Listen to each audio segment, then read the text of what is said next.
about a basic component of our human body, that is nothing but the cell and its cell structure. All the living organisms are made up of, not only living, even non-living organisms are also made up of cells. So cells are considered as a functional units, basic functional units of our body. So coming to this structure, the cell has two major parts. They are called nucleus and the cytoplasm. Here you can see the structure of the nucleus. This round circle is a nucleus, and this is what this total thing what I am rotating here is all called cytoplasm. Okay, these are the main two components of the cell. And if you see, the nucleus is separated from the cytoplasm by a nuclear membrane. See, this is a nucleus. Okay, so this nucleus is separated from this cytoplasm by a membrane called nuclear membrane. See, this is this color is there now. So this is called nuclear membrane. Okay, so this cytoplasm will not get touched with this nucleus, because in between there is a membrane called nuclear membrane. Understand? Right. And the cytoplasm is separated from the surrounding fluids by the cell membrane, also called plasma membrane. So here this is all we call as cytoplasm. You forget this mitochondria, ribosome and all, Golgi complex and all. This we will discuss later.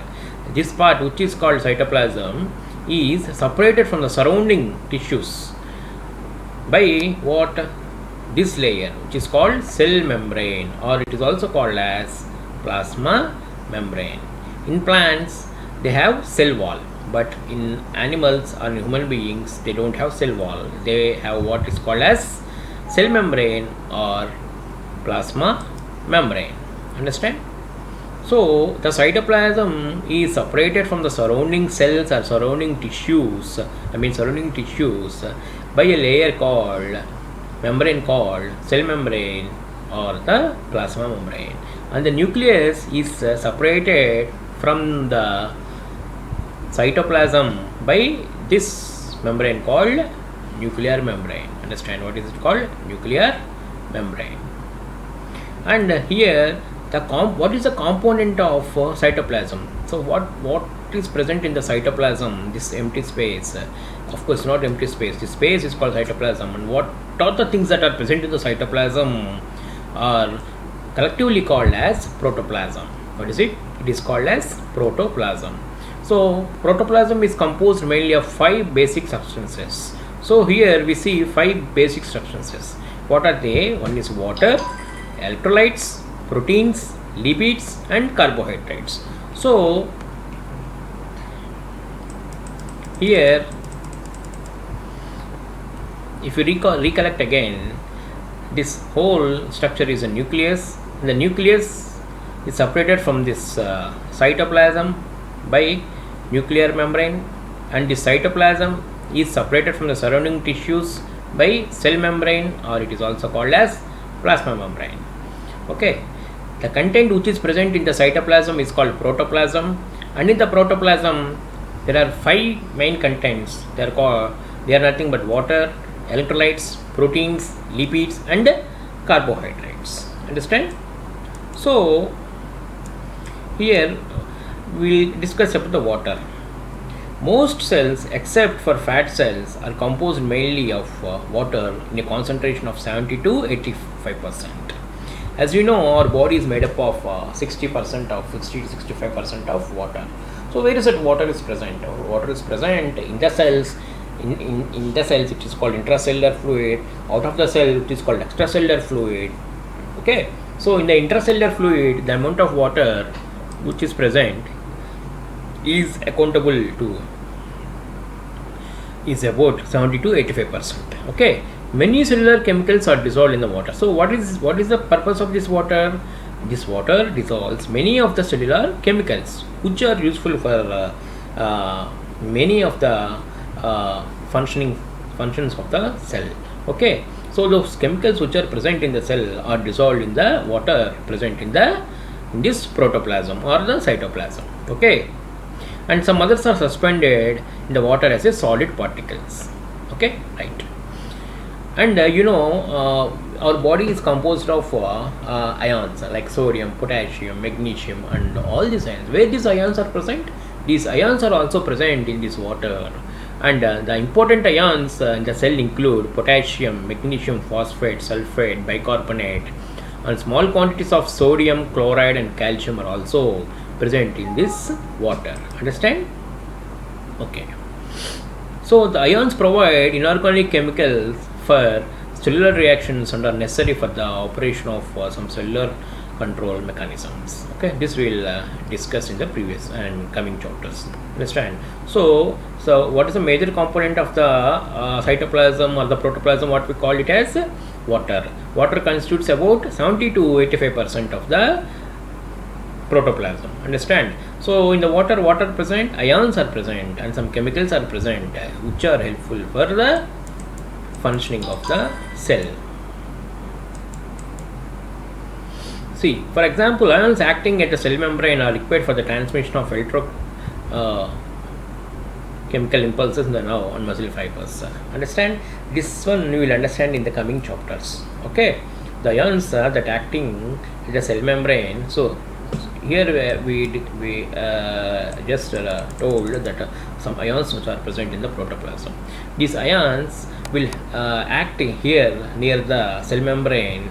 Okay, and they help in transmission of impulses from one cell to another cell for the carrying of messages. Okay, that is what that sentence implies. And next, coming to the proteins. So cell also contains number of proteins. After water, the most abundant substances in most cells are proteins. And the proteins can be divided into two types. One is structural proteins and also functional proteins. Okay. See, here this proteins means is not muscle protein or something protein. Okay, these proteins are present in the cell, in the cytoplasm or the component of protoplasm, and they divide into two types. One is a structural protein and another one is functional protein. So what are the structural proteins? These structural proteins are present in the cell mainly in the form of long filaments. How they are present? In the form of long filaments that are polymers of many individual protein molecules. So what is the function of the structural proteins? They provide intracellular filaments to form microtubules which provide the cytoskeleton of the cellular organelles such as cilia, nerve axons, etc.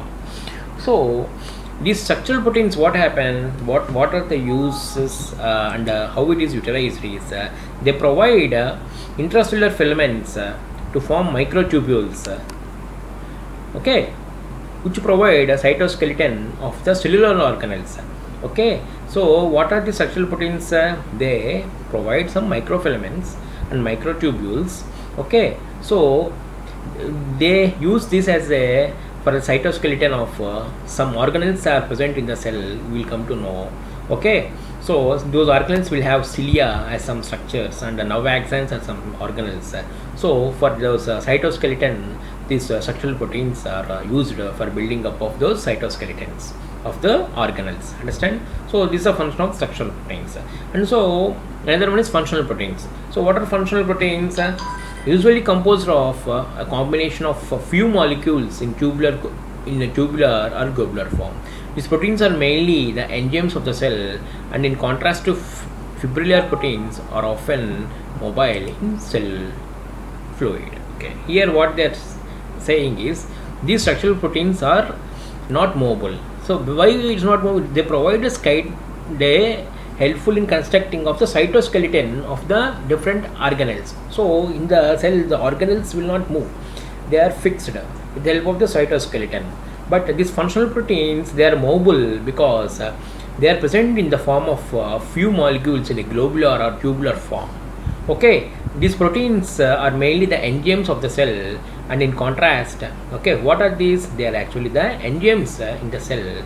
Okay, so these functional proteins are nothing but present in the form of tubules or globules which store enzymes required for the functioning of the cell, and they easily float in the cell, in the protoplasm of the cell. So here we understand that there are two types of proteins. One is structural proteins and it's all functional proteins.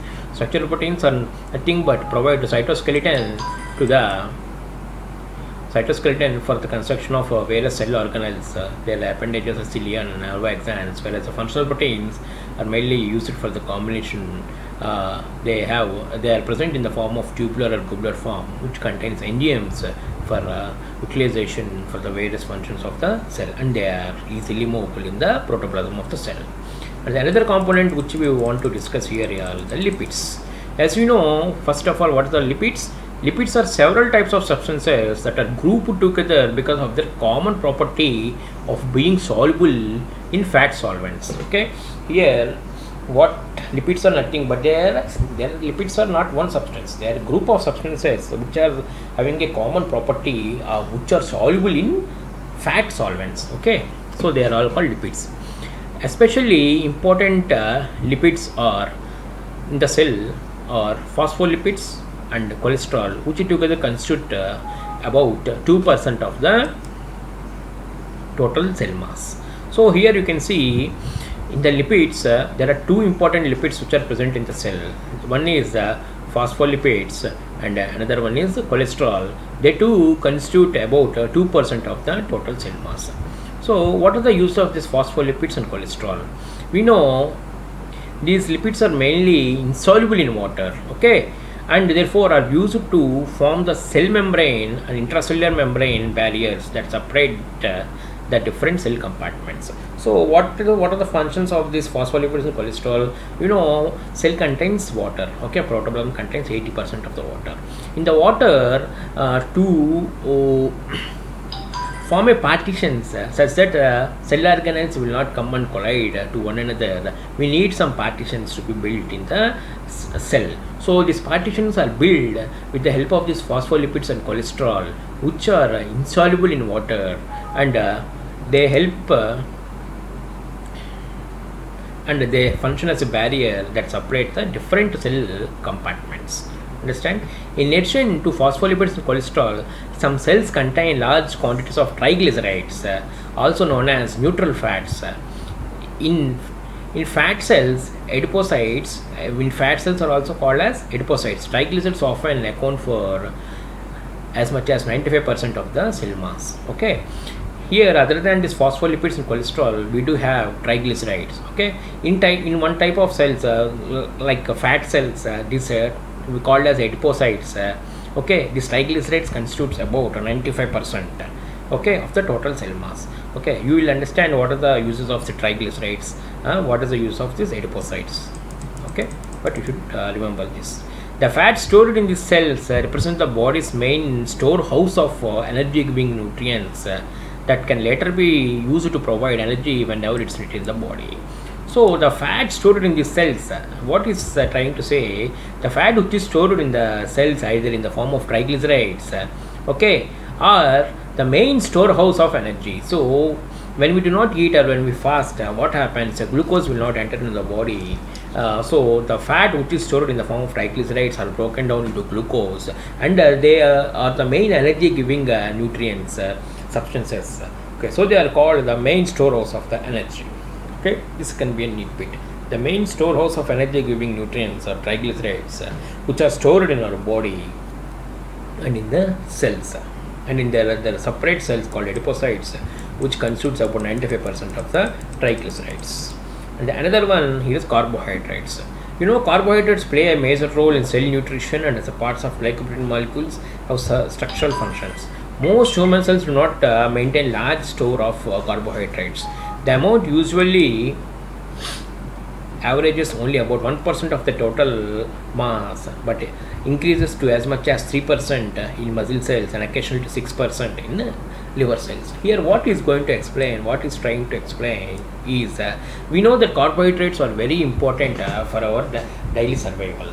If we do not eat carbohydrates, we cannot get energy, we won't be active. Of course, the triglycerides are fat which is stored in our body are utilized to provide energy, but instantly if you want to be energetic, we need a daily certain quantity of carbohydrates, right? So, but what here is saying is that though we need a lot amount of carbohydrates for daily life, but the cell doesn't store as much as carbohydrate in the cell. So this is the point we need to understand. But here the cell stores a large amount of phospholipids and cholesterol, but carbohydrates only constitutes about 1% of the total mass.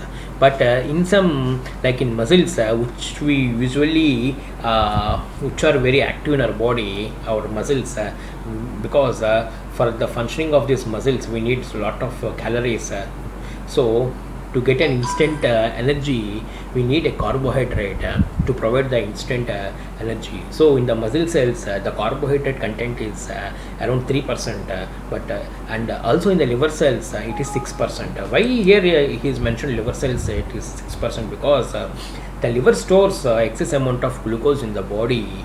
Okay, in the if there is excess amount of glucose in the blood, the liver stores it up and it releases when we are in fasting. That is the first function liver does when we are in fasting. So liver constitutes about 6% of the total carbohydrates present in our body, and it helps in fasting. Once this glucose is also depleted, then our body will try to burn fat, which is called ketotic mechanism to for the survival of our. Okay, so but however, the carbohydrate is in the form of dissolved glucose is always present in the surrounding extracellular fluid, so that it is readily available to the cell. See here what is saying is that our carbohydrate is in the form of dissolved glucose, so always present in the surrounding extracellular fluid, so it is easily available to the cell. Okay, you can we will get it out. Only 1% of the carbohydrate is present. So whenever the cell requires, how does it get the carbohydrate? See, whatever we eat, we get from outside in the form of carbohydrates that gets dissolved and digested, and some amount of carbohydrate is present in the extracellular fluid between the cells. So whenever the cell is depleted of carbohydrate or glucose, it immediately takes glucose through ion exchange from the extracellular fluid and helps for the survival of the cell. Okay, this is what you want to say.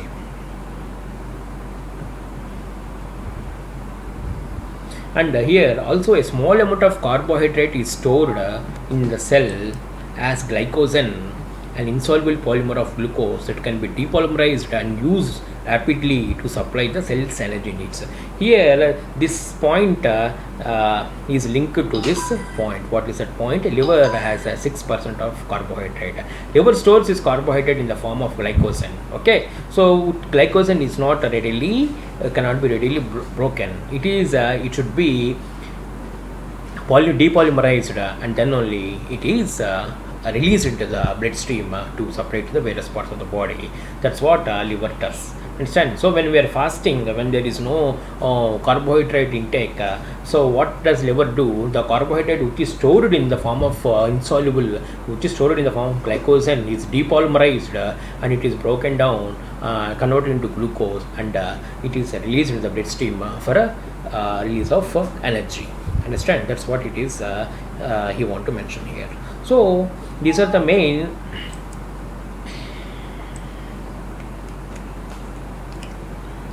components of the cell. These are the main components of the cell structure. So cell has two major parts. They are called nucleus and cytoplasm, and in the picture you can see the nucleus is a round structure, and this nucleus, and this part is cytoplasm, and the cytoplasm and nucleus is separated by nuclear membrane, and the cytoplasm and from the extracellular fluid is separated from the separated by a membrane called cell membrane, or it's also called plasma membrane. Understand? So the major here, the cytoplasm contains 5 substances, and those 5 substances all together it is called protoplasm. Okay, so the main constituent of protoplasm is called water, electrolytes, proteins, lipids, and carbohydrates, which are discussed earlier. Okay, right. Thank you for giving this opportunity.